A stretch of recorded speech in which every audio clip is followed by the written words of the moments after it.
Good morning, everyone. The time is I've now always been an overachiever.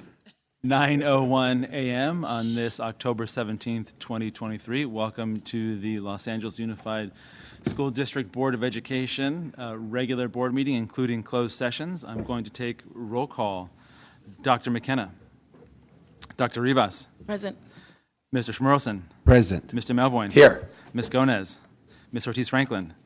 Board President Goldberg. Here. Okay, we have a quorum, and I believe Dr. McKenna is going to be coming Dr. up McKenna is right outside the door. any moment now, so that is roll call. Before we go into public comment, I'm going to read the purpose and authority, the reasons why we go into closed session, and then we'll take public comment item by item. Under tab 1, student discipline matters pursuant to Education Code section 48918CF. Tab 2, personnel under Government Code section 54957, public employee discipline, dismissal, and release, and public employment and the superintendent's evaluation. Under tab 3, conference with legal counsel. Pending litigation under Government Code section 54956.9D1. Nolasco v. LAUSD. Jane Doe CJ v. LAUSD. LAUSD v. Jewel. Shaw v. LAUSD. Under tab 4, conference with labor negotiators. Under Government Code section 54957.6. The negotiators, Dr. Murphy. The employee organizations represented are Associated Administrators of Los Angeles, California School Employees Association, Los Angeles County Building and Construction Trades Council, Los Angeles School Police Association, Los Angeles School Police Management Association, Service Employees International Union SEIU Local 99, Teamsters, United Teachers Los Angeles, District Represented Employees and Contract Management Personnel. And the negotiator is Ms. Navora Reed for unrepresented employees, the Deputy Director of Facilities Program Support Services, and the Deputy Chief of Procurement Officer. Again, the reason I read that is because those are the items that are going to be discussed in closed session, and that's the government code that underlies our authority to discuss those things in closed session. I know I just kind of breezed through it. I don't want you to give the impression that we're going fast for any reason other than respect of your time. So with that, we will go right into public comment for tab 1. Let's see, we have, and I also want to remind folks that each tab is associated with a very specific item. So tab 1 is student discipline matters, and those are students who are being disciplined by the district for something, or they're not being disciplined, but that's what's being discussed. So during public comment in this period, it is the expectation, and indeed there is a board rule that speaks about it, that you stick to this exact topic, which would be student discipline matters. All right, so Anahid, are you here in person? Anahid, are you here in person? Let me see if you're online with us, Anahid. I do not see Anahid. Okay, so Victor Moreno, are you here in person? Victor Moreno. Victor, are you with us online? No, you are not. Jose Moreno, are you here? Come on up, Mr. Moreno. You have 3 minutes to speak once you begin.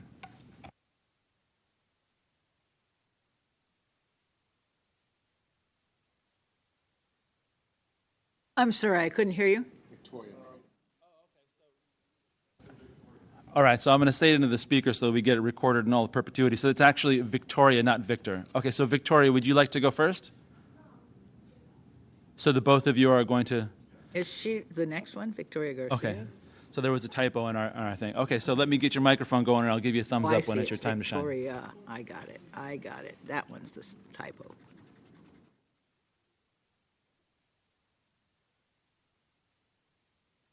Go ahead.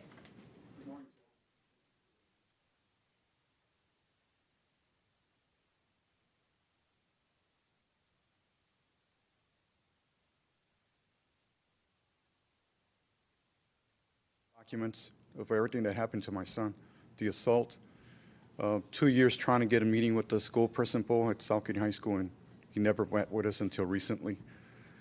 My son has been having problems at that school since he was a freshman, almost 2 years ago. We try to address it with the dean. We try to address it with the assistant principal. We're treated like we're problem parents instead of concerned parents. Issues that could have been resolved back then were not. There was a group of students that were targeting my son and his friends inside the school and outside the school. Like I told you before, we try to address it with the school. Every time we try to address it, we were always referred to Mr. Gramajo, the dean of the school. All Mr. Gramajo was concerned about boasting how many guns he had, about his contractor, that he was a licensed contractor, how much money he had, how much money he was invested in gold, instead of actually listening to our concerns. He was always defending the other group instead of listening to us parents. My son was assaulted at gunpoint. He was hit with the handle of the gun in the side of the head where he had surgery. Those gangbangers were actually waiting for him because they already knew his route. He's going to have his 4th surgery in November. 4th. He's fell way behind in class. I had to take him out of class and put him online school. All because that school staff never listened to my wife and me. Never. We requested meetings with the principal. He never met with us for 2 years. Until recently, when Ms. Franco got involved, we were sending emails to the district, local district East, and Mr. Carvalho. I even left Ms. Goldberg a message. No one was willing to help us. No one. No one. Mr. Gramajo even told my son that he was going to make it his mission to kick him out of school instead of listening to his concerns. And he did. He recommended expulsion back in January. They put my son in a position where he had to defend himself. In a position where he had to defend himself. Since he was 14 up to now. No solutions. Mr. Gramajo even provided. Continue. Please finish your thoughts.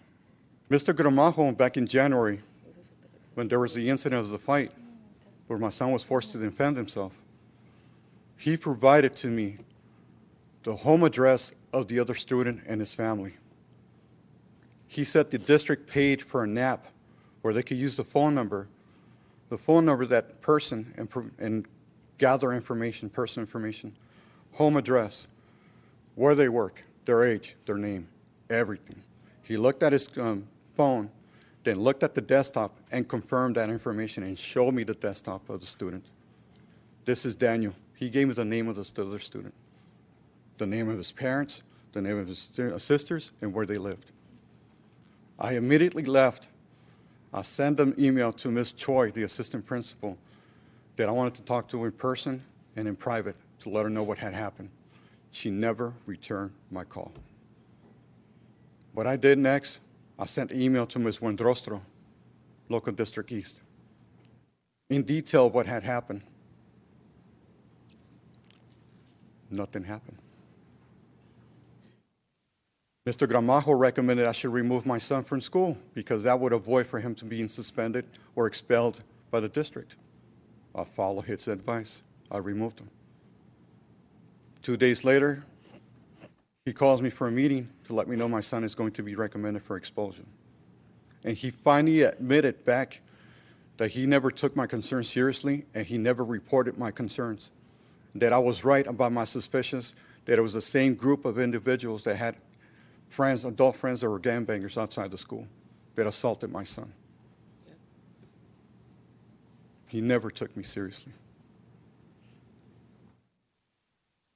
Then after my son was removed from school, Mr. Gramajo made it his mission to talk to my son's friends and let them know not to hang around with him because my son was a criminal. And that same day,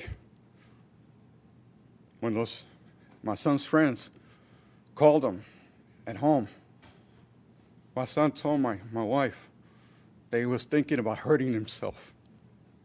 That's the kind of damage Mr. Gramajo did to my son. That's something that's going to last with him for the rest of his life. All because no one took action. That culture at that school is never going to change unless there's a change with that administration. Because there's constant fights every single time. Every single time. Until Mr. Blanco got involved, that's when Mr. Gonzalez actually met with us.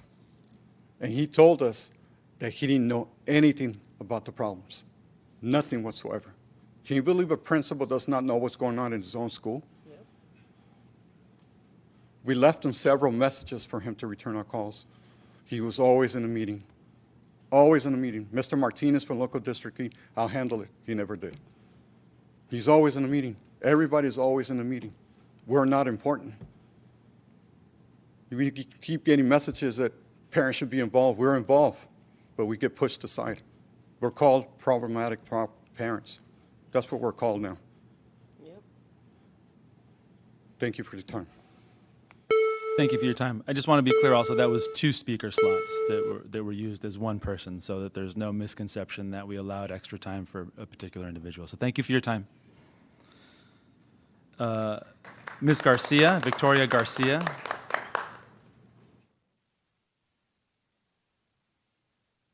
Michael Eminow, are you here? Michael Eminow, are you here? Ivan Benitez, are you here? Ivan Benitez, this is for tab 1. And Alyssa Sonora, I believe you are calling in. Alyssa Sonora under tab 1. And you are not there. Okay, we're going to go to tab 2 under, this is a personnel, under Government Code section 54957. Thomas McCluskey, are you here? Thomas McCluskey, come on up. You have 3 minutes to speak once you begin. So this is tab 2, personnel. Thank you. Good morning. My name is Tom McCluskey. I'm a CTE teacher. I teach digital media classes. I've been working for the district for 25 years. I've taught at Roosevelt, at Bernstein High School, and currently I'm at Van Nuys High School. Teaching is my career, and I'm very passionate about it. My students in my class, they learn how to make movies. They learn about the entertainment industry and where the jobs are and how to get those jobs. They also learn how to be effective communicators. They learn how to be confident in putting their ideas out in front of their peers. They learn how to solve problems on multiple levels simultaneously. They learn how to set a schedule. They learn how to be responsible to themselves and to each other. And they gain the satisfaction of being part of projects that are sophisticated and have a lot of moving parts. At the end of their high school careers, they use their portfolios to get into schools, including Yale, Harvard, LAVC, Pierce, UCLA, Cal State LA. They use their portfolios to gain jobs that lead to good careers. One of my students recently got a job working as an editor for a company that makes music videos for artists that I've never heard of. Another student of mine a couple of years ago won an Emmy Award for his work with ESPN on the Extreme Games. But all of my students leave my class better situated to go after their first jobs and begin their careers, and better situated to start their careers in college. And yet, I and CTE teachers like me spend our entire careers as temporary employees, probationary employees, without permanent status, competitive pay, or due process in workplace hearings. CTE teachers have second-class status on our campuses. When I first started teaching for CTE, I was surprised to draw sympathetic looks from my peer teachers in English and math, as if somehow I wasn't good enough to teach what they teach. And that was a long time ago. And I've always asked myself, why should it be like this? I have 2 master's degrees from excellent institutions. I develop the courses that I teach with English teachers so that they support common core standards. CTE teachers train as long as our brothers and sisters who teach core classes. We care just as much about our students and we work just as hard for them. In many cases, we have to work harder because our programs require constant upkeep and time spent outside of the classroom. Our programs have proven value. Students receive college credit for taking our classes through articulation agreements with local colleges. According to the CDE, 90% of CTE students graduate compared to 75% of students who do not take CTE classes. Thank you very much for your time. It's been a little over 3 minutes now. Thank you. Appreciate it. Thank you very much. And we hear you.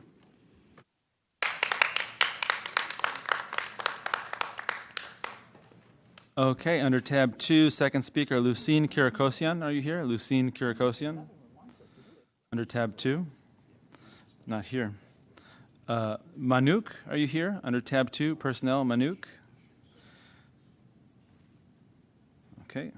Under tab 2, the fourth speaker, Ani, are you here? Ani?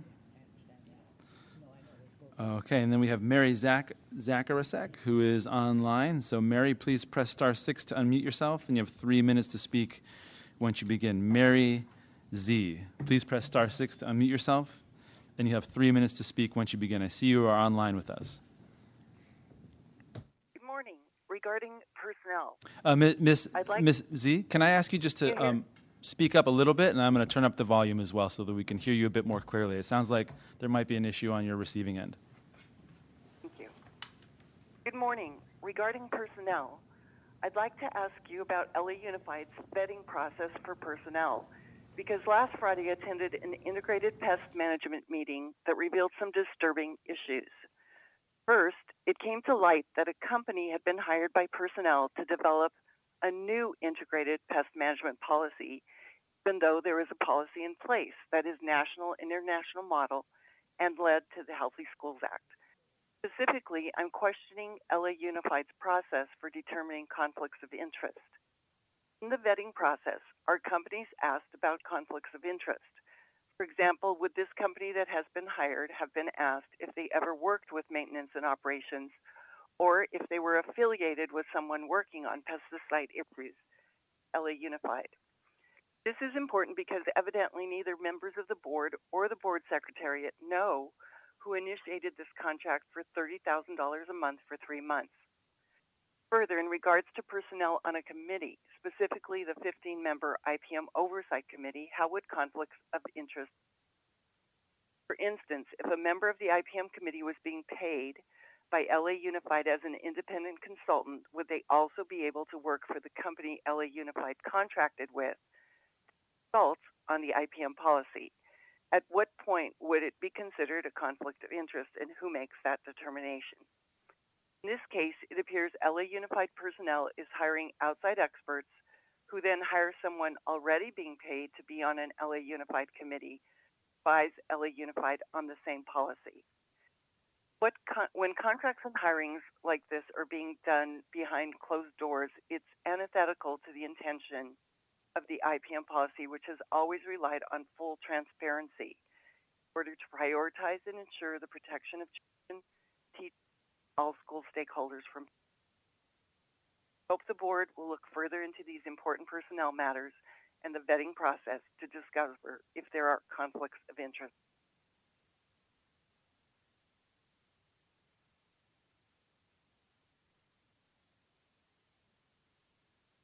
Ms. Z, are you still with us? Yes, I completed. Okay, thank you very much for your time. Carl Peterson, I see you're on the line. Carl Peterson, please press *6 to unmute yourself, and you'll have 3 minutes to speak once you begin. Carl Peterson. Good morning. Last month, we discovered that despite what the Charter School Division has been telling the communities for years, the LAUSD is not forced by law to give unrostered classrooms to charter schools under Prop 39. Instead, Jose Cole Gutierrez and the Office of General Counsel chose to force some children into closets and stairwells to receive special education services. While Superintendent Carvalho is not responsible for creating this policy, he did nothing to end it. During the year he has been in his position, certain board members continue to be deceived.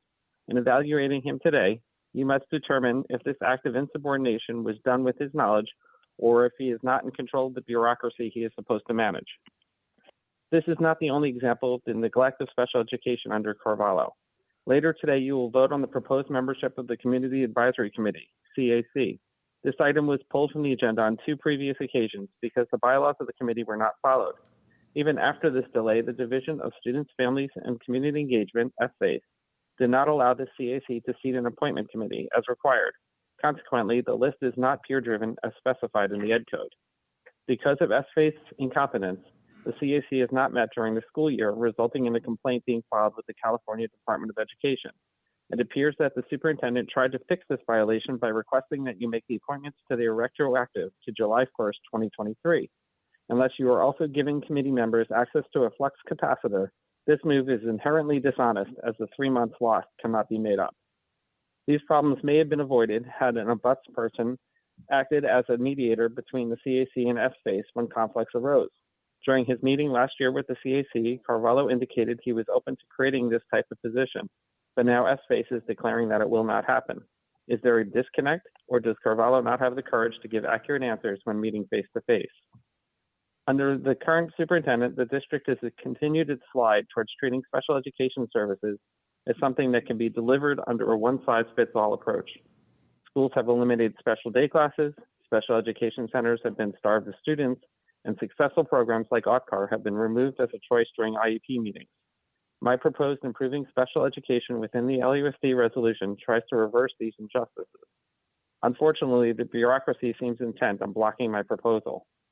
In an explanation worthy of 1984, I was informed last week by Scott Schmerlton's office that he will not pursue this proposal because he has been advised that my attempt to preserve options for students will somehow violate the federal mandate that individualized decisions be based on the unique needs of each student within the IEP team process. Given the Office of General Counsel's role in lying about Prop 39 acquisitions of space used for special education services, it should not be surprising that they would also lie about my resolution. When will this board learn this lesson? Thank you for your time. Lisa Falco, are you here in the room? Lisa Falco? Okay, moving on to tab 3, pending litigation. David Tokovsky, are you here? If you are, coming up. There you are. You have 3 minutes to speak once you begin.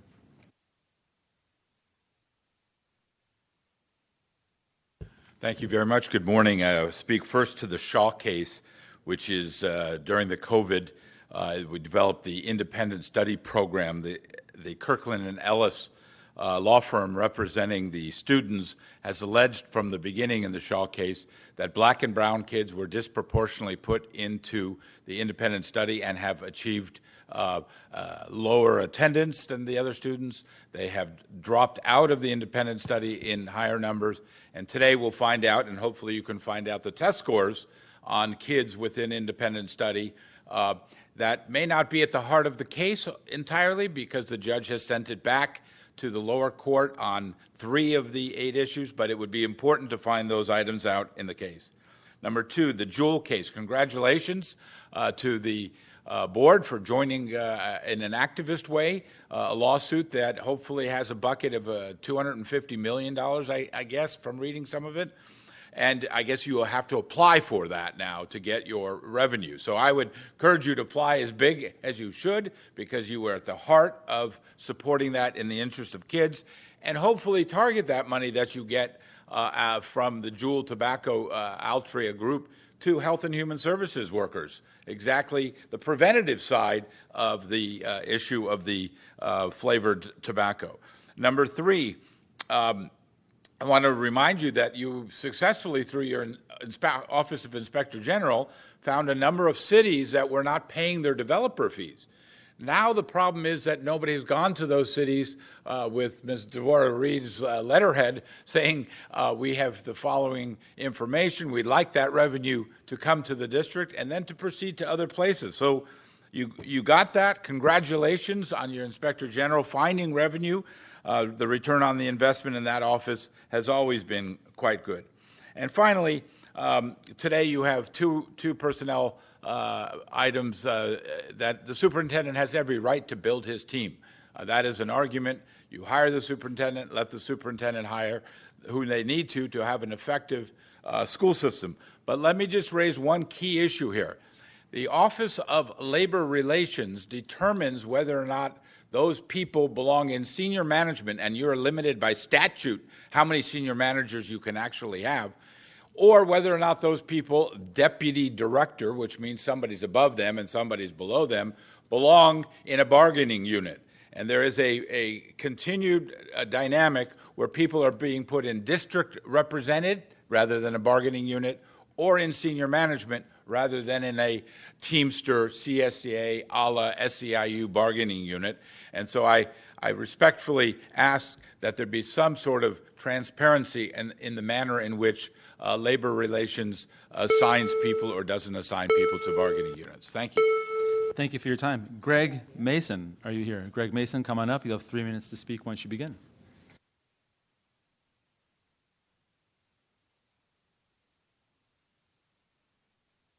Good morning, everyone. Thank you for allowing me to speak today. I'm really disappointed that Tony Thurman and Rob Bonta have teamed up to make it illegal for parents to know what's going on at the school. The hearing yesterday, I didn't get a chance to find out what actually happened, but it's no secret that Rob Bonta has made it his job to enforce gender identity and to, well, for me personally, I go back with the district a long time, and I remember when district law allowed students, or should I say allowed the nurse to have abortions done without the knowledge of the parent. And for some parents, I understand the district's point of view, but for me, most parents are concerned about their education, and many of them that could afford it took them out of LA Unified. So now we're in a situation where LA Unified is over 73% Hispanic. Some of that is the policy of creating sanctuary cities. The governor has made California a sanctuary state. So the numbers speak for themselves. Your superintendent now comes from Florida, where the situation is completely different. But here in California, it's been a beautiful situation in terms of education for black students in the past. That has ended in many ways, and like I said, for most of the parents that could afford it, they took the kids out and put them in private schools. But there's nothing more important now that we've gotten into gender identity. Younger children are being confused about what bathroom to go to. It's really unfortunate that you could do that to small children.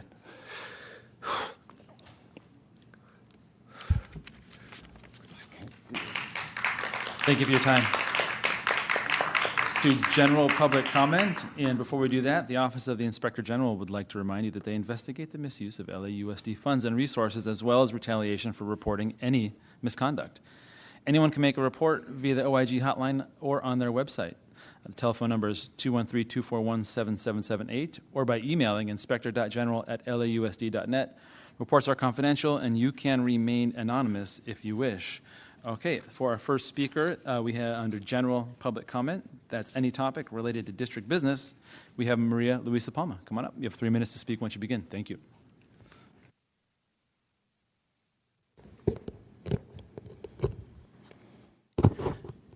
At the risk of sounding like a broken record, I come here once again to let you know that the school-level public budget system access has been working on and off, mostly off, since the beginning of the school year.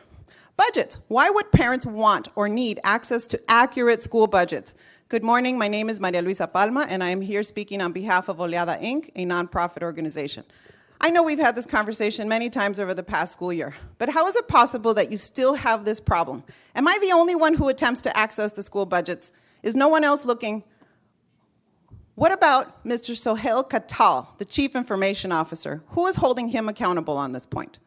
But let's be honest, even if I was able to pull up the entire set of budget formats for one school site, which would have to include the school budget allocation from last spring, the board-approved budget for this school year, both of those for each magnet and or dual language program at each school site. Then I would need the TSP report documenting the planned use of the CENI funds, which are currently outdated. We have August of 2022. The school plan for student achievement documenting the planned use of Title I funds, also outdated from 22. If I had a complete set of each of these current period documents right now, today, would I be able to reconcile them and create a statement of changes to the carryover funds from year to year to assess how the TSP and CENI funds are allocated, to assess how the Title I funds are allocated, and what is the true budget as of this day for any one school site? Well, I've tried to, and I have not been able to. But maybe I'm just a simple little parent who doesn't know the first thing about budgets or financial statements. But I do know this. For a budget analysis process to mean anything at all, parents can't just receive the Title I budget.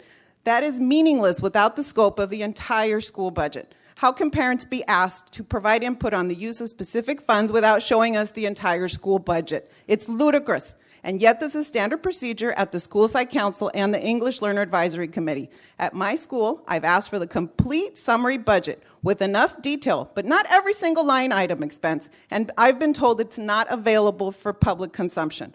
I challenge Mr. David Hart, the district's chief financial officer, to reconcile these documents with only the publicly available information in PDF format. That's how it's provided to us. If Mr. Hart can do it, and he can prove it to me, I will accept with my tail between my legs that it's doable.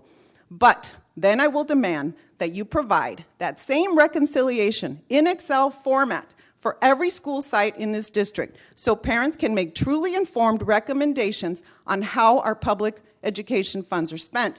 As it stands, without true budgets available for each school site, parents are unable to review even the most basic data. But what would simple little uneducated parents do with that data? Indeed, what would we do? Just give it to us. It's our right as taxpayers to demand it. You work for us. Thank you. Thank you for your time.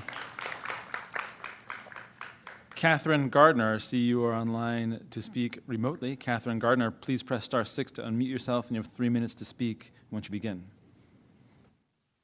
Hi, I am Catherine Gardner. I'm an LAUSD parent of 2 kids.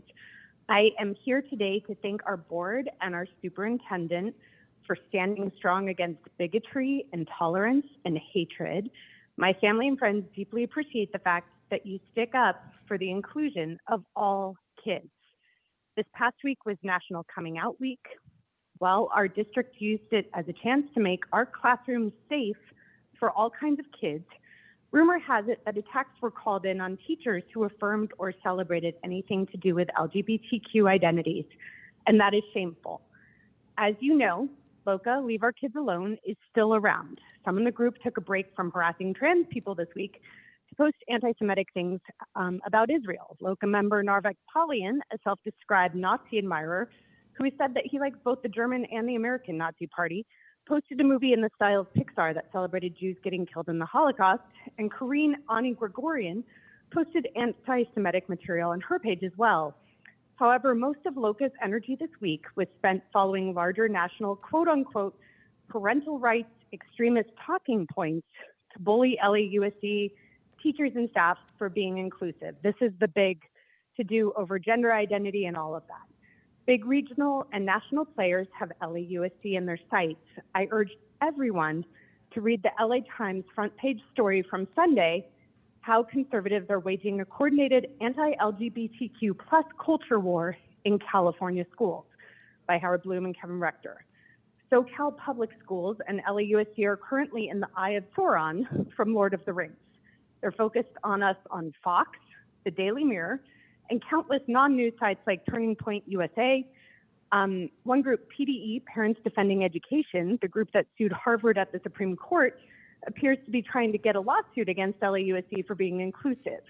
PDE is fishing for complaints about LGBTQ plus affirming teachers.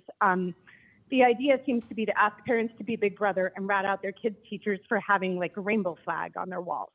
Thus, the horrible and shameful harassment campaign against our teachers last week. Side note, teachers, please lock down your social media. And our LGBTQ folks are just the latest target. This summer, that group, PDE, attacked LAUSD's Black Student Achievement Plan because, I'm not kidding, it's unfair to white people. If you've ever tuned into a board meeting, you've witnessed waves of anti-vaxxers harassing our board. That's also part of this movement. There's a law firm called Facts Law, Truth, Justice, that asks for callers to call into meetings, and you can be categorized as working an event instead of a volunteer, which I think means you're being paid to call in. A lawyer associated with that law firm, Nicole Pearson, is also associated with the Greater Leave Our Kids Alone movement to target trans kids. My point is, anti-vaxxers, anti-LGBTQ+, anti-Black achievement, it's all part of the right wing's larger attack on our district. And what parents and teachers in this district need to understand is that these attacks are relentless and they will keep coming. Thank you very much for your time. National group. Thank you for your time. Jill Lee, I see you're on the line. Jill Lee, please press *6 to unmute yourself, and you have 3 minutes to speak once you begin. Jill Lee. Yes, hello? Yes, we can hear you. Go ahead, please. Thank you. In this meeting, I have heard many tragedies that happened because no one listened. Please listen to me now so we can avoid the loss of life of children in the future. Please, LAUSD, hear what I am saying. Please hear my urgent message. The LA Unified Board School Safety Committee needs to immediately confirm all members of the Integrated Pest Management Team. There is no need for an ad hoc committee. There's already an LA Unified Board directive as of May 2002 that states that all issues surrounding the IPM community be overseen by the School Safety Committee. Why is this not being implemented? It is important and critical to confirm all members, especially Ryan Storms, parent representative, and physician Dr. Clarence Monteclaro. This is especially important given maintenance and operations citation by the Department of Pesticide Regulation, and they use the illegal use of agricultural pesticides on school grounds. This is in the violation of the state of California and federal regulations. It's never permitted under LA Unified IPM policy, and yet it was used. My second request is for the proposal for the $95,000 to Blank Chip and Associates, Incorporated from Davis, California. Board members, how is it that an RFP for someone to develop an integrated pest management policy was issued without the knowledge of the LA Unified Board or the board secretariat? We have additional confirmation that the intention of the contract for Blank Chip and Associates in updating the IMP policy is not to update it, but is to eliminate the IPM Oversight Committee. This is the committee that saved LAUSD billions of dollars in lawsuits because the IPM committee banned the pesticide Roundup over 20 years ago. We all know of these lawsuits. All you have to do is turn on your television. You see these lawsuits. The contract is for 100 days from approximately September 26th of 2023. Also, why has there not been full transparency for public outreach for the RFP? Some of these concerns include failing to allow some members of the LA Unified IPM Oversight Committee to access the request for proposal by claiming that the proposal was under a cone of silence, yet allowing an individual working with and being paid by the district for serving on the IPM Oversight Committee to have access to the RFP for the IPM policy. Why were other potential contractors excluded from an open, transparent public process? Please, can we have answers to these questions?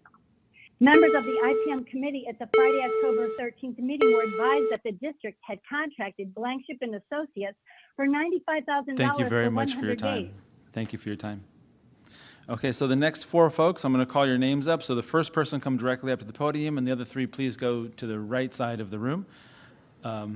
So let's see, Norma Gonzalez, are you here? Come on up. And just give us a moment to call the other three. Deanna Guillen, come on up.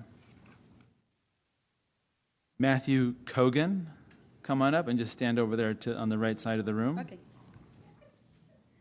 And Robert Jorgensen, also, please, just right after Mr. Kogan. And for the folks in the room who would like to hear what Ms. Gonzalez is saying in English as she speaks it in Spanish in front of us, please put your hands up and we'll pass out these headphones for simultaneous translation. So we'll pass those out, and once we're ready, Just a few more moments, please.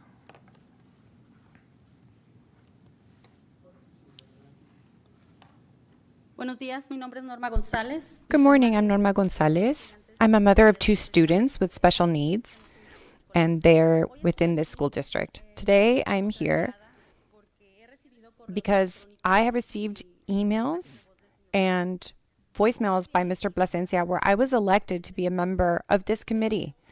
However, there's been too many issues. We know since June there needed to be an approval under the Board of Education, this committee, but they have been pulling us from here and there with applications, new members, and in this case, myself. The first applications in the first page that was going to be presented, I was an elected member for 2 years, and now I'm being notified that I'm going to come back as a member if I haven't been elected for a year. In this email, they're saying I'm a member for a year. I've applied 3 consecutive years, and I had never been accepted. I'm grateful because what I have most wanted to do is to participate in this committee because I have students with special needs.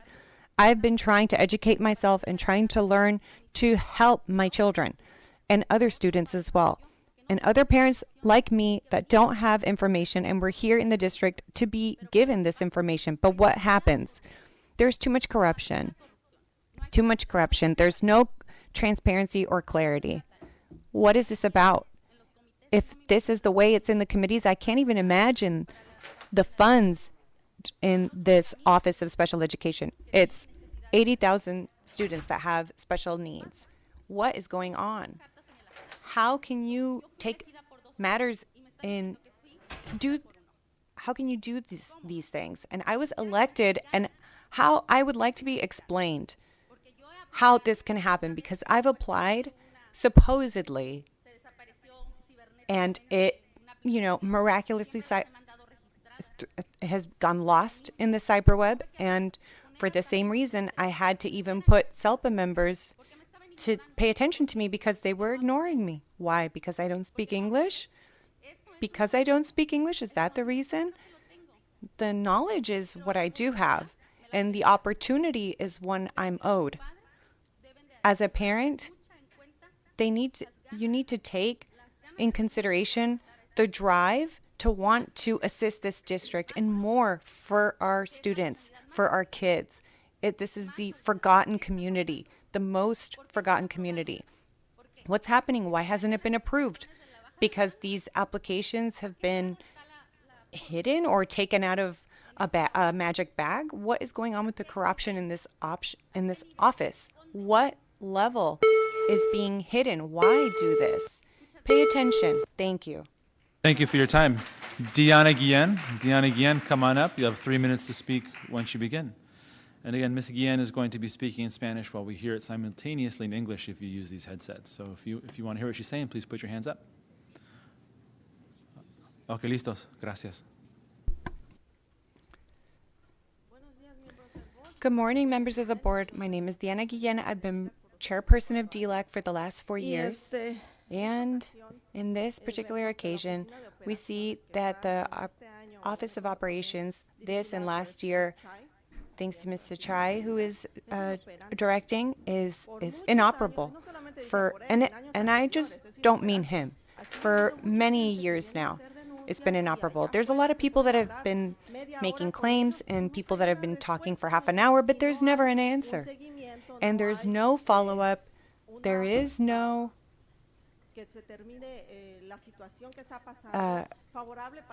favorable two-party conclusion for anything. The parent is always losing. There's never an answer given. We also know that parents aren't very well informed. Supposedly, this district approved to combine the regions of the districts, the local district, now regions, and in every region there is supposedly a superintendent. But the parents don't know this.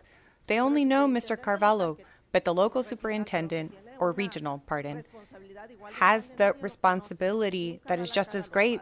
Parents don't know, and they don't meet the parents. So all these irregularities are conducted And we have been filing complaints, and I've been satisfied with the fact that there's finally a chairperson, and in a committee there is something being done in this committee of the special education. Children have all this corruption and all the lack of ethic that Mr. Plasencia has. This committee has been affected by, and this DLAC committee as well. It's been delayed. Supposedly last week there was going to be elections. Things happen. It gets postponed. But those of us that are members that have another year, we haven't been gotten any notification. Oh, you're still a member. Everything is hidden. So I think you should not prize mediocrity. There are people that are doing things that are not transparent, and they're even getting bonuses and raises. So what is happening in this district? You're approving policies. Please review them. Don't just approve them. Make sure that these aren't just a policy to be approved. You have to double check it in the whole district. There are no parents in the different regions. In the South, you have your little group of parents, the parents that are privileged. But the truth is that the needs of the regions are ones you have to check.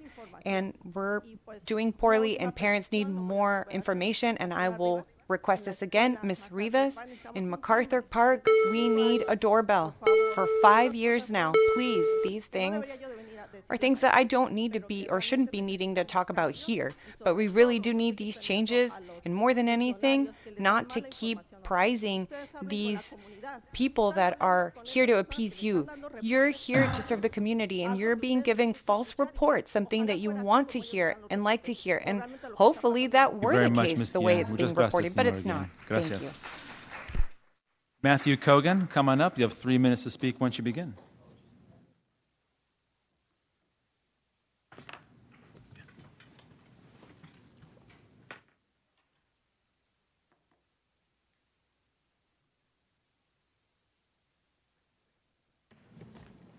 Okay, my name is Matthew Kogan. I teach ESL at Evans Community Adult School, and I'm the Director for Adult Education for UTLA. I'm here to talk about a couple CTE issues, Career Technical Education. In bargaining, when we were bargaining for prep time for adult education, we were told that ESL, that the prep time would come out of the classes, but the students wouldn't lose any class time, that they'd be going to the computer lab. That hasn't happened. We pointed out that CTE classes have more problematic to cut their hours, and we were told in bargaining that they would have additional hours and the classes wouldn't be cut. When we met in the task force set up by bargaining, we were told that no, only CTE classes that had an outside agency governing them, like nurses, that require certain hours. And we decided that other classes would request it and put forward their reasons why. Unfortunately, none of those classes have been approved, and this is problematic. Our CT classes serve people of moderate means. It's a pathway out of poverty for many people, and we're very proud of our CT program. But when you tell people who have to often stop working that their program is going to be an additional 2-3 months, it's an unreasonable burden on them. And it just undermines our program. And I wonder if we're putting the cart before the horse in wondering about how you want to treat the teachers. I think we have to keep our eye on the prize. We have to put the needs of our program first. We have to put the needs of our students first. My other issue is the same one, CTE permanent status. And we had put forward, California Teacher Association, California Federation of Teachers has put forward 2 bills previously, AB 388 and AB 2573. Both of them would remove Ed Code 44910 that says that if you work at a regional occupational center or program, you cannot earn permanent status. There was pushback from CTE programs. So this session, we took that out. And we passed AB 897. So So now we have permanent status for all adult ed teachers in California. And LAUSD was ahead of that and already offering that to us. So thank you for that. But we had to take out, it's for everyone except CTE teachers. And we know what we took out. To make this bill different, we simply removed the cross out of Education Code 44910. And by the way, we got permanent status by, whoa, simply remove, goes so much faster when you're speaking. We simply removed the previous 44909. We have a line that says does not apply to adult ed teachers, and that removed the obstacle. I just want to ask, I think we're down to just 3 questions I think would move things along. Is there any other obstacle in the education code that prevents CT teachers from being permanent status? We think the answer is no. In light of the district not being part of Rock Rope anymore, what is the current status of CTE teachers? And finally, then, what is the current obligation of the district to our CTE teachers? Thank you very much. Thank you for your time. Robert Jorgensen, come on up. You have 3 minutes to speak once you begin. Good morning, and thank you for letting me speak. My name is Robert Jorgensen. I am the proud teacher of LAUSD's only remaining... Before you get too far along, I'm so sorry to interrupt. Can you lift the microphone up and speak into a little bit more? Just that one on... This one? Yeah, my right, your left, I think. Yeah, that one. Okay. Thank you so much. Sure. My name is Robert Jorgensen. I teach the Cisco Networking Academy for LAUSD. I wrote the curriculum for the cybersecurity courses for LAUSD. The students out of our academy, well, we change lives. One of the students is one of your LAUSD heroes. He was featured on the website. Many of our students go to Skills USA and win at nationals. So we do a good job. We change lives. We work with partners like Straight Up Technologies. Our students have been doing internships at Adobe Max, installing networks, earning more than I do. The problem is the prep time has come out of student contact time and instructional time. It is not sustainable. The students are going to have to take longer to finish the program, and for many of them, that is not possible. For them to find a way to support their families and afford gas to come to school is a real burden. It's also a burden on the teachers because with CTE programs, we have equipment that needs to be supported. We are a hands-on program. Kids make mistakes, and those mistakes get to be fixed. They can't be fixed in class time, so we fix them outside of class time without pay. I've also, with the work of ITS, come up with a remote learning lab where people can log in and practice their labs online. Again, our program is a premier program, but it is not sustainable with a 20% reduction in instructional hours. Thank you. Thank you for your time. Okay, and the next couple of speakers will be calling in remotely. So I'm gonna call the next 3 speakers. Only the first one will be speaking immediately, and the following 2, just be ready to push *6 when the time comes after you hear your name. Okay, Robina Sewell, Tina Christopoulos, and Maria Daisy Ortiz. So the first person to speak will be Robina Sewell. Please press *6 to unmute yourself, and you'll have 3 minutes to speak once you begin. Robina Sewell. Hi, good morning, Superintendent, Board President Goldberg, and honorable board members. My name is Robina Sewell. I'm the Executive Director of California Safe Schools and the co-coordinator of the Los Angeles Environmental Justice Network. The Los Angeles Unified Pesticide Policy, known as Integrated Pest Management, was created 25 years ago, and the success of the policy led to California legislation, the Healthy Schools Act, and AB 405, authored by the phenomenal Cindy Montanez. It became a national and international model for school districts and communities, and its integrity and accomplishments have set the gold standard, especially with an oversight committee of 15 diverse individuals that has always collaborated and focused on the mission to keep our children, teachers, and all school stakeholders safe from pesticide exposure. The program protocols were developed in an open and transparent and fully public setting. It embraced precaution and right to know, with checks and balances to ensure the health and safety of all. On October 6, 2023, a letter was sent to the superintendent and board, signed by more than 200 school stakeholders, environmental organizations, and individuals who have worked cooperatively and successfully with the district for decades. They requested that all the IPM committee members be confirmed as soon as possible by the school safety committee. This is based on a school board directive of May 2002, stating that all committee member issues be overseen by the school safety committee, which is an open, fully transparent, fully public committee. We hope that the board will honor these signatories of the letter, and please immediately confirm these members without further delay. We would also like to request that to meet with each of the board members and the superintendent. We have sent individual emails to all of you, and we look forward to hearing from you soon. Thank you very much. Thank you for your time. Tina Christopoulos, please press *6 to unmute yourself, and you have 3 minutes to speak once you begin. Tina Christopoulos. Ms. Christopoulos, press *6 to unmute yourself, and you have 3 minutes to speak once you begin. You're unmuted, and once you start, you'll have 3 minutes.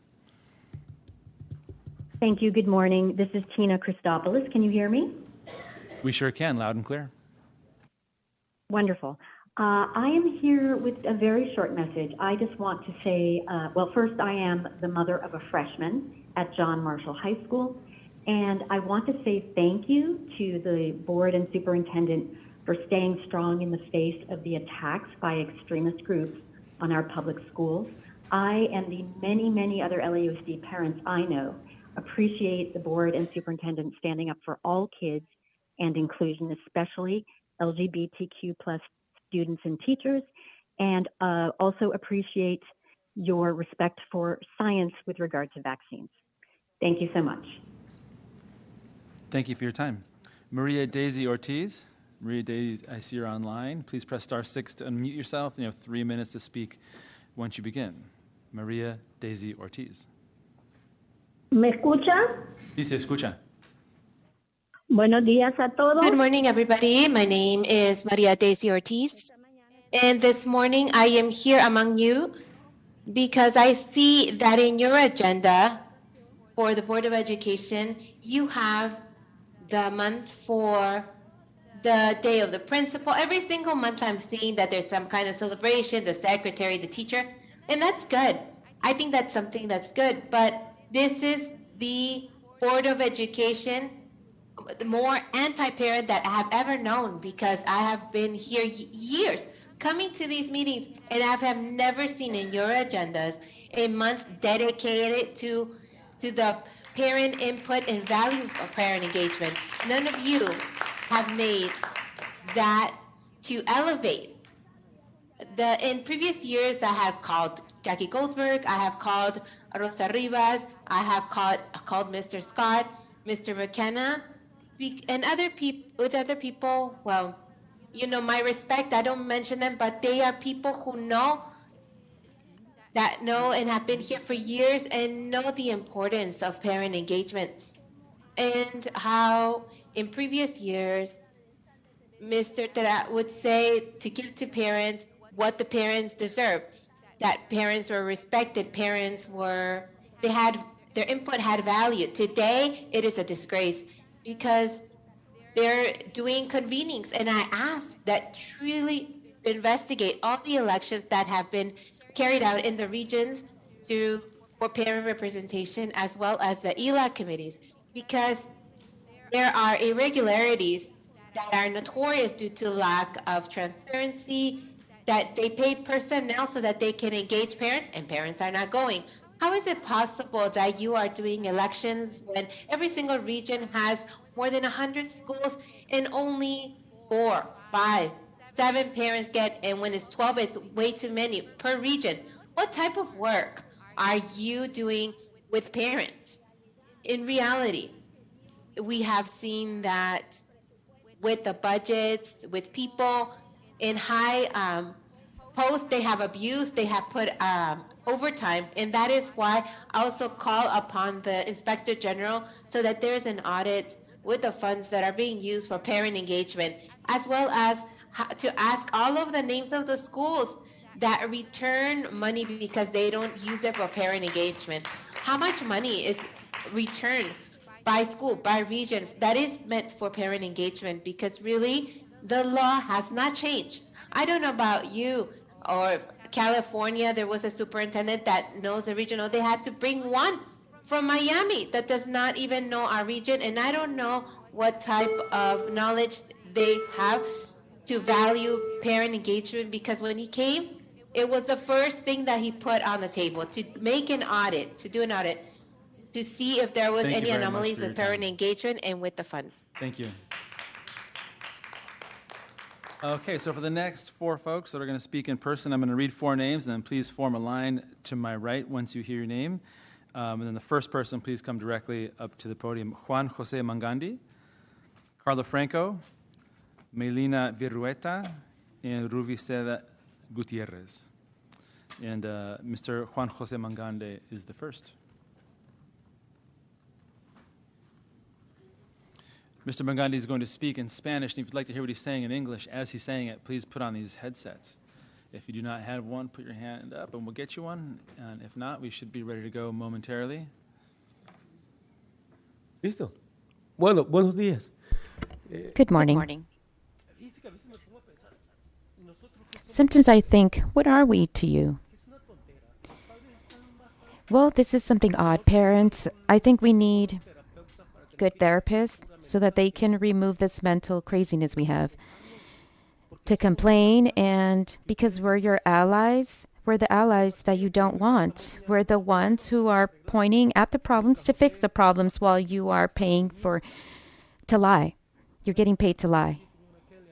Thank you for being here, Miss Kelly. I can finally see here. I can finally see you. I don't think you like parents. I think that this is very important because we are seeing that every time we are pointing a series of acts and within the schools that are throwing our district to the trash, and you are happy saving money from parents to see when is the next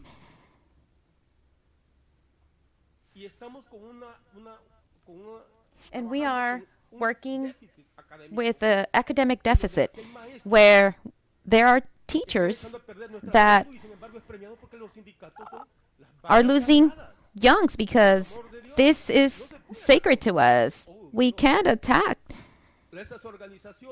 these organizations, and these organizations that are doing the famous work of community schools, because there's so many actors and they're only selling their political favors to the people that are going to be running. I can give you numbers. I know everyone, and you want to be supported because they're your allies in the community schools. Honestly, what is the positive that has bring to us for our children, for our community? It's incredible. But I am seeing that the schools, when I go to schools, and I see, and there are principals that say, no, there aren't drugs in the schools because we're removing them. How beautiful is that? This is why there aren't any drugs. And if they pass the drug test, but they do run through 7-Eleven, and they remove the responsibility. But they do say that there's a group of parents in favor of some employees of the district. There's a group that is called Our Voice. I'm not sure who made this up, but it seems that it shouldn't be our voice. It should be the voice of Antonio Plasencia. This is the general coordinator of this group. You have this man there so you can applaud him. And there are a bunch of problematic parents, bad-mannered, ignorance. Why? Because we are pointing at the problems that we have. We want to help you. Honestly, at the bottom of our hearts, we are your best allies. You should appreciate us because what you want to do is fix the problems. You enjoy the anarchies. You enjoy problems because you have a lot of privileges. I sometimes think how many millions of salaries are sitting there annually. But what are you doing? So that For your time. Thank you, sir. So you can give us a good product service. Thank you for your time. Carla Franco. Carla Franco, come on up. You'll have 3 minutes to speak once you begin. Buenos días, miembros del board. Good morning, members of the board and superintendent. I am Carla Franco. And first and foremost, I want to thank the superintendent for starting to take seriously everything that's happening at Southgate High School. Mr. Superintendent, thank you for returning school police. Since school has been at the schools, police has been at the school, situations have gotten better, thank God. And the ambience is more positive. And this means that it's worth the while coming here and reporting what's happening. I do want you to continue working on that because there are many other things that need to happen at that school. And parents aren't being respected. And on October 24th, I filled out my volunteer application, and the community rep, along with Mr. Reynoso, they removed my badge from me, and they said that it was no longer valid. But the manager of the community reps of the East said that it was valid till October 31st. I know that they're taking repercussions against me because I'm here, and this is why a lot of parents don't want to get involved because of these type of things. Another thing I want to mention is I'm not sure who of you made or gave the order for the video to show the suicide prevention video. Honestly, the schools are doing more because of obligation, and they're not seeing this situation with seriousness. My daughter Jay is under a safety plan, and precisely the day we received the news that the district gave the order for this video to be shown to students and parents and the school, my daughter had a crisis in the morning. Thank God I was at the school with her, and thank God I received her messages. She looked for the people that are under her safety plan, and no one responded her, especially the PSWs. What they told her was they were eating. They were both eating. My daughter got so bad, she went to the bathroom. I ran to look for my daughter. I was at Parent Center, and I find a supervisor along the way, and I told her I needed to find my daughter. The only thing she said, "Good luck, Miss Franco." They walk with the radio for luxury. Instead of saying, we need to look for a student, something is happening, she wished me good luck. After that, I found Ms. Hamamoto. We looked for my daughter. We found my daughter in the bathroom with Ms. Yamamoto. Another disgrace is that when I enter the bathroom, the supervisor says, "Oh, it's your daughter. She's been here for more than 50 minutes." I don't want to be rude to her. I don't want to tell her where she came from, but have you noticed that there's a student that has more than 10, 15 minutes? And you don't know if she took drugs. You don't know why she's in the bathroom for so long. Instead of calling a staff, the only thing she did was tell me, "Oh, I didn't want the student to know that I was checking on her. My daughter was in there for 15 minutes." Thank you. What the schools need, it's not a video. They need training. If they really want to save lives. Thank God it was there. I saved my daughter's life. I did let the two social workers yesterday. They haven't returned my call. They haven't even asked, Ms. Franco. We knew that your daughter had a crisis. Is Jaylene okay? They haven't had the dignity to call me for that. Stop sending videos. Train personnel. Melina Berrueta, are you here? Come on up. You'll have 3 minutes to speak once you begin. Melina. Yeah, I'll come up and get him.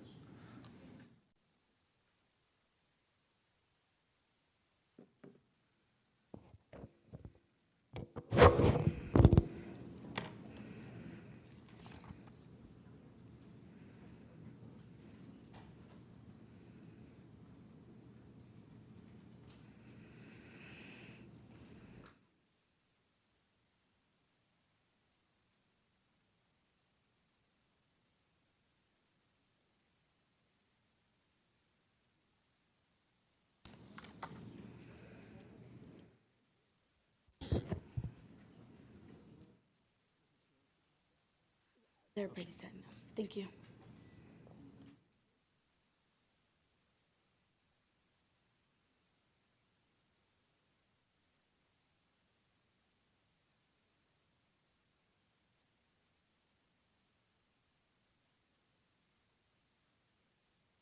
Good morning to you all. My name is Melina Birreta, and I am a student in the East Los Angeles Occupational Center for the course of dental assisting. And with me is my colleague, Catherine, who is also a member in our class, along with Malachi. In the first set of packet of papers that you have received is an email that we presented to our principal dated of September 7th with our concern of the decision that was made of expanding the course of dental assisting without prior notice to every single student that enrolled in this course. And you can actually reference that in the second piece of paper that I also provided to you dated August 10th, 4 days prior to us attending this dental coursing course in the East Los Angeles Occupational Center. I was provided with a schedule that the course was going to be held Monday through Friday from 8 a.m. to 3 p.m. Upon attending to my course, the second day we were notified that the course was going to potentially change without finalizing. It was changed, and we were forced to continue this schedule until it was finalized. We visited our principal's office several times and asked for an update because we were obviously going to be majorly affected. From my perspective, I have a transportation issue, committee issue. I live in South LA. My kids are based in West LA school, so my commute is South LA, West LA, East LA. In order for me to be able to provide my family as a single mother with a career, with a job, as little as 5 months as I was promised, as I was, this contract that I signed with the school upon enrolling. I expected to at least have a job to be able to come out of government assistance within at least 4 to 5 months. It's been a drastic change financially. I do pump gas twice a week. With these gas prices, there's not much that I can, provide for my family if I'm pumping gas twice a week. It's just very, very affecting me financially. Now that this course is going to be changed for 8 months and a half, I ask myself, how will I be able to financially sustain my family with this? Dental assisting course actually has about 12 members out of the 17 who are financially being funded. Therefore, we are really being financially affected, and we ask for an immediate change rather than, being ignored for a period of over a month until we were actually told, oh, this is a final decision.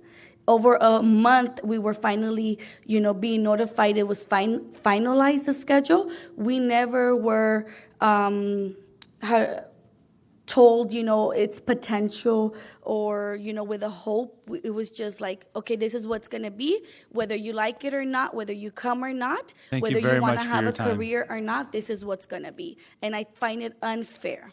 So we asked for an immediate change to what we were enrolled and what we were originally signed up for 5 months rather than 8 months. Unless someone's going to be able to provide me financially for the extra months, then I ask myself who's going to be responsible for that.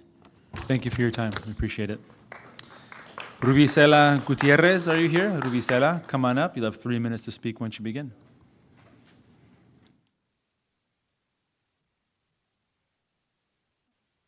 Good morning.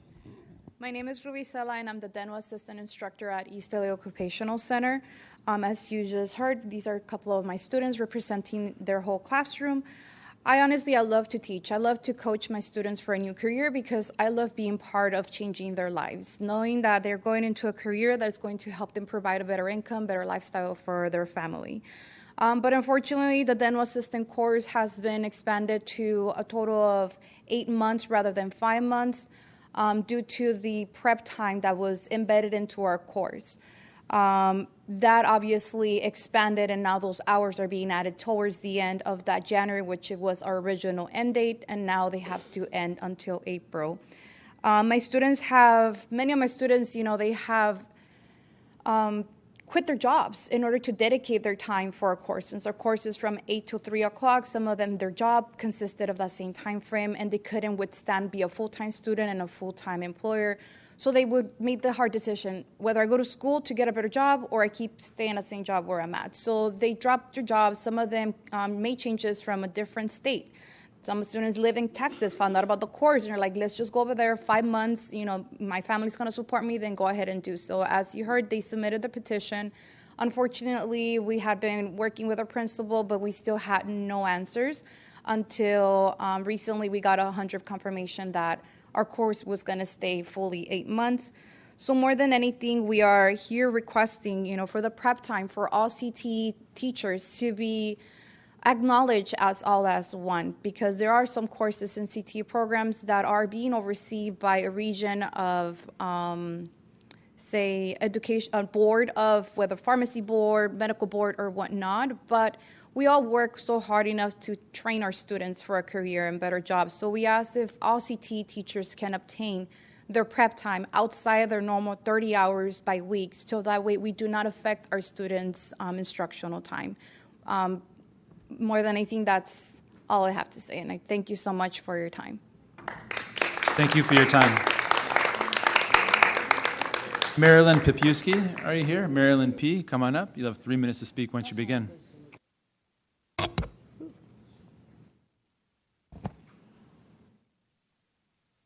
Good morning.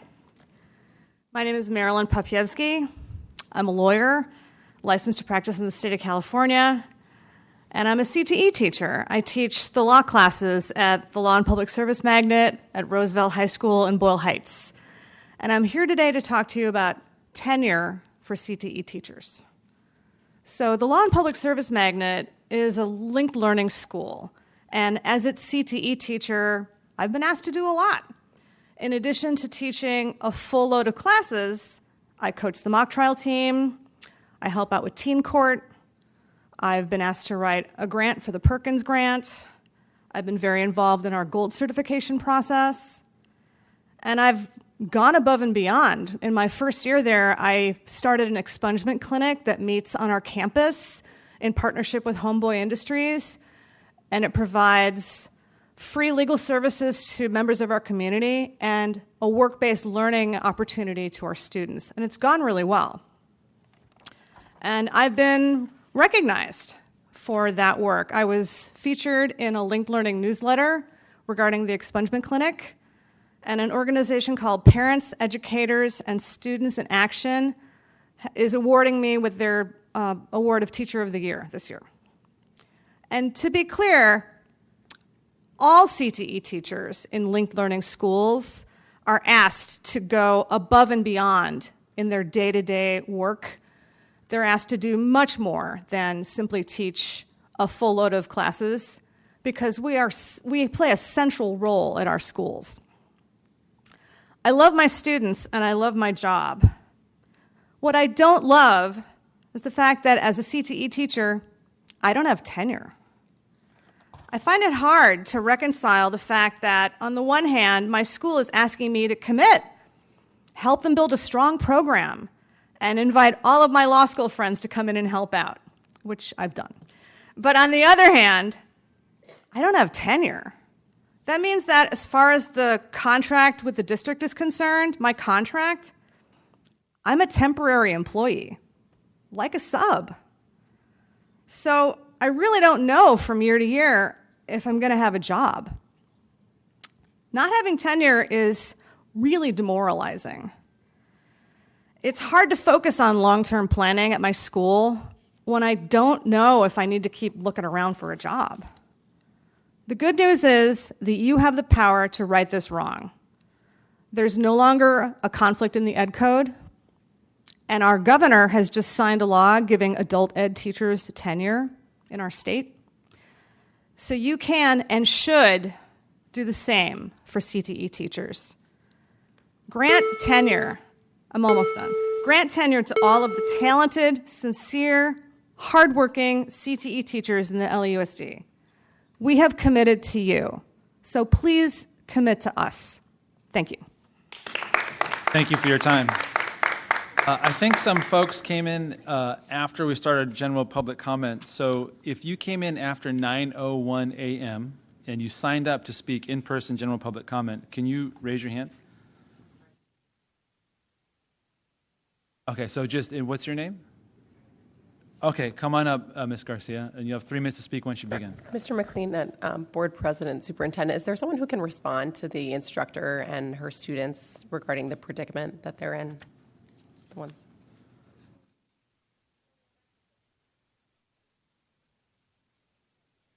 So as I was conferring with our board president, some of the issues that were brought to my attention regarding the change, 2 issues, the change from 5 to an 8-month course, I'm unaware of it, so we're going to look into it. I don't know the circumstances or the cause behind it. It's certainly peculiar to us. So I'm in discussions with staff. We're going to look at it and see what can be done to address it. Secondly, as it's been stated a number of times, the board's aware and we're aware of the way the state of California, based on Ed Code, treats specific to tenure, career technical education teachers versus other K-12 teachers. It's an unusual phenomenon. I don't think that there are many states in the union that actually do that, but that's Ed Code at this point. We are aware of the fact, and we are monitoring, particularly the governor's position on this matter, and we do expect, based on conversations we've had statewide, that there may be movement towards a more formal approach to the employment of CTE teachers. Shortly said we're working on it. I have a quick question. She asked a question which I really need an answer. This was distributed, the single sheet of paper, and it talks about dental assisting. And the start date and the end date is 1 month apart. I don't know if I have a bad copy.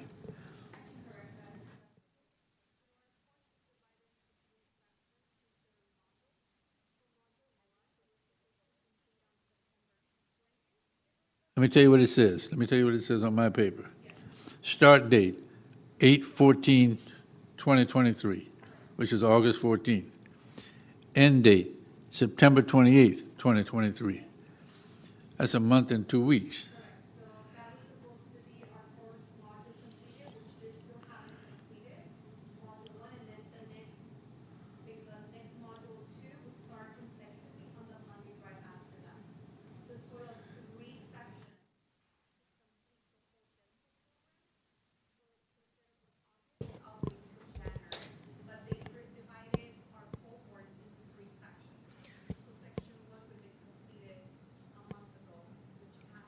So for the listening audience, there's a discussion, sort of a back and forth going on, which typically isn't appropriate.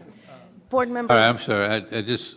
But I just want to clarify that is a typo in the email, and I believe the person who drafted the document can email the board and clarify whatever's in there based on what they've heard already. I couldn't make any sense of it. It's so for those who are listening who couldn't hear, it's an issue regarding the length of time of a particular course. It's divided into 3 modules. It sounds like only the period of time for the first module was listed, so we'll get more information and then make that available. So thanks, everybody. And then the speaker, it sounds like Victoria Garcia, is that right? Please come on up. You have 3 minutes to speak under item 1, student discipline matters. Thank you. I wanted to start off just talking about equity because I think the board here cares about that, or at least pretends to. These board meetings are held at 9 a.m. on work days, so that if parents or families want to participate, they need to take off work, lose income. If you live in the San Fernando Valley, you get to drive for an hour in traffic, search for parking, pay for parking, and you get 3 minutes to talk to our local school board, the entity that should be closest to our communities. We have neighborhood schools, but we certainly do not have a neighborhood school board. In regard to student discipline, before that, I'm just going to say we got a new Los Angeles City Council member in the San Fernando Valley, and one of her first actions, if not her first action, her name is Imelda Padilla, was to make a motion to hold Los Angeles City Council meetings in the San Fernando Valley. And I think that really shows that she prioritizes the San Fernando Valley and wants our community in the San Fernando Valley to be able to participate. So I hope I would see something like that from the school board. In regard to student discipline, I don't know how we don't have more issues with student discipline. This board shut down schools for years, longer than almost any other jurisdiction, not just in the country, but in the world. You cut off community for our children, had kids sit behind screens for years, and you lost thousands of kids, meaning they never showed up to their tablet school. And that's counting kids who showed up once a week. Then, when the political winds shifted, or more likely funding changed, you brought kids back, had them in masks for over 8 hours a day, indoors, outdoors, no relief. You broke connection, social emotional learning through facial expression, and exacerbated speech delays in our youngest children. And you never found all the kids that you lost during your shutdown. Sure, some families got the heck out of LAUSD, but some just got out of formal education. You showed them you didn't care, so why should they? You'll be fine because the board members make their 6-figure salary, the raise they gave themselves. Our families don't. We literally don't know how our kids are doing. So now the district is taking the resources that are supposed to be used for educating our children to try to find them. Didn't lose a penny when you shut down schools, but families in our communities did. In my neighborhood, in almost 100-degree heat, I saw a man pouring concrete and his elementary-age son sitting against a wall for shade, trying to do school on an iPad. So when I heard our board member, Kelly Gona, say she is extremely proud of how this board handled COVID and the pandemic and the shutdowns, I was in shock and I was sickened. Speaking of student discipline, how can you discuss student discipline of our children when our board members, my same board member, is chronically absent and tardy? We have other board members that are sleeping or eating when there are meetings, and our board president, Jackie Goldberg, screams and shrieks at parents when she doesn't like what they have to say. Thank you very much for your time. We appreciate your time. More? Okay, so I made one announcement. If anyone came in after 9:01 a.m., is there anyone else who came in after 9:01 a.m. and signed up? Okay, what tab are you signed up under, sir? And what's your name, sir? Okay, you'll have 3 minutes to speak under the topic of personnel. And as he's making his way up here, I just want to remind the listening and viewing audience that if you ever want to contact the board in any fashion to influence their decisions or to give them input on how you feel about an item, you can email all board members at boardmembers@lausd.net, which I assure you they all get. You can also physically mail us a document at 333 South Beaudry Avenue, Los Angeles, California, 90017, and simply address it to Board of Education. They'll get copies of it and read it. I can attest to that. Or you can leave a voicemail message at 213-443-4472. And you can even fax us at 213-241-8953, in addition to the option of attending remotely so that you can save time and resources. So please, you'll have 3 minutes to speak under item 2, personnel. Hello, board. My name is Manu Grigorian, and I have 4 daughters attending LAUSD in North Hollywood, California. My biggest concern is the school safety. We have very much issues with school safety, and we have taken the school police out of our schools. In June or late May, a flag was burned in my school, and we had 6 police cruisers patrolling our school for a whole week. Just 2 days ago, a kid got stabbed in Grant High School, Ms. Gomez. And I still don't see no police at Grant High School. When a child gets stabbed, no one cares. But when the flag gets burned, we have 6 cruisers for a whole week patrolling our schools. I'm not saying it's okay to burn a flag, but I'm saying a child's life is more important than a piece of cloth. We have had Pride Month for the last year's school year. And this school year, we have adopted a whole calendar of LGBTQ plus IA curriculum in our schools. Every month has a day, and what I see is every day has a week representing that day. On October 11th, it was National Coming Out Day. We dedicated a whole week celebrating National Coming Out Day. I want to know, how is it benefiting our children's future learning about National Coming Out Day? Do they become a better doctors or better lawyers, or how is it helpful? Now you are taking a whole week out of every month dedicating to a subject that has no value in our children's life. There is not useful. Math, reading, writing, you are taking those out and bringing a curriculum that has nothing to do with the children's future.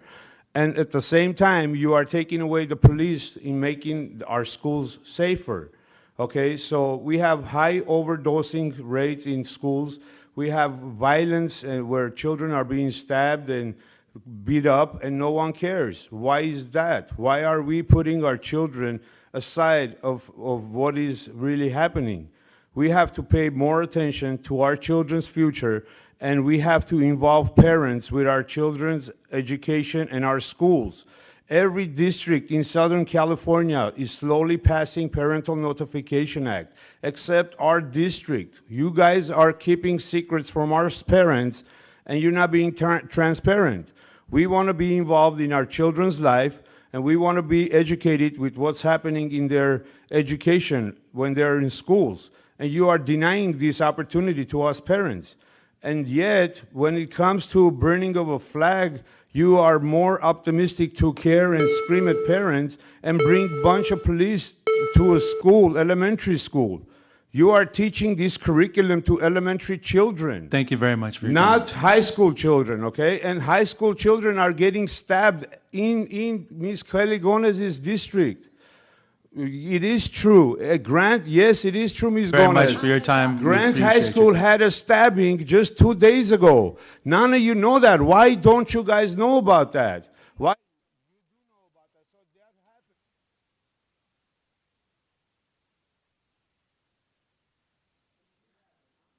Very much for your time. We appreciate it. The time is now 10:34, and we're going to recess into closed session.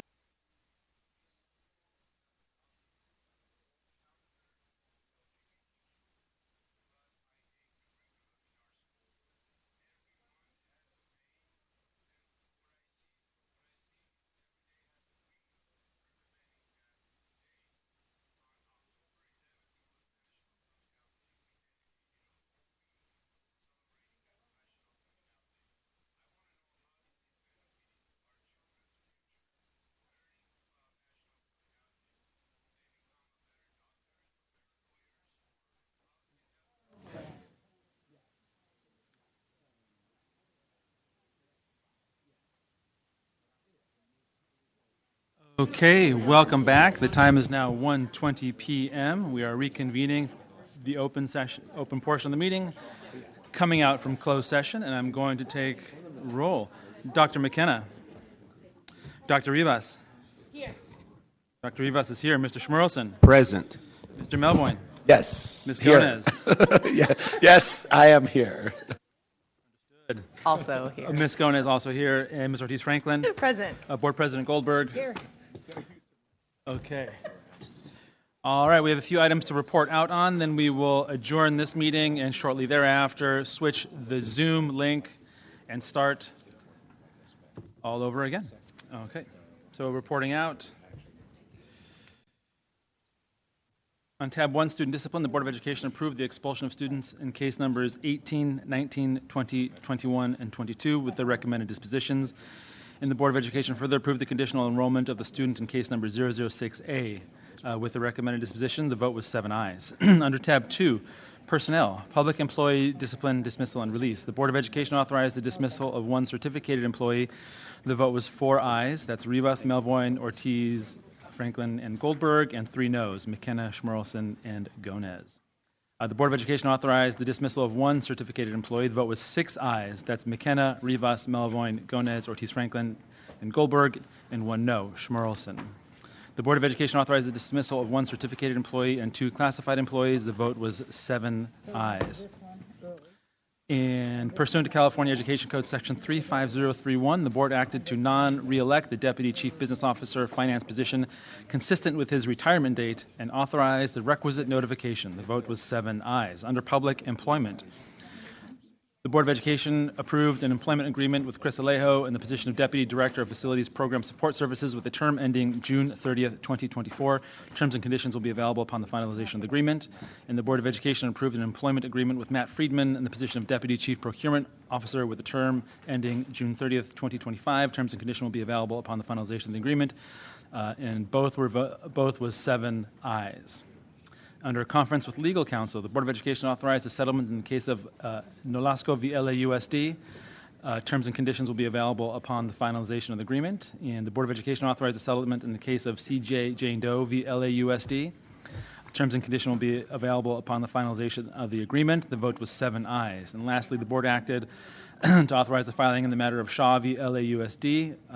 The vote was 6 ayes. McKenna, Rivas, Schmerlson, Gomez, Ortiz-Franklin, Goldberg, and 1 no, Melvoin. And for clarity, each case referenced by name here also exists in the order of business if you'd like to look it up with the case numbers. That concludes the reporting out. It is now time to adjourn. Are there any objections to adjourning the 9 a.m. meeting?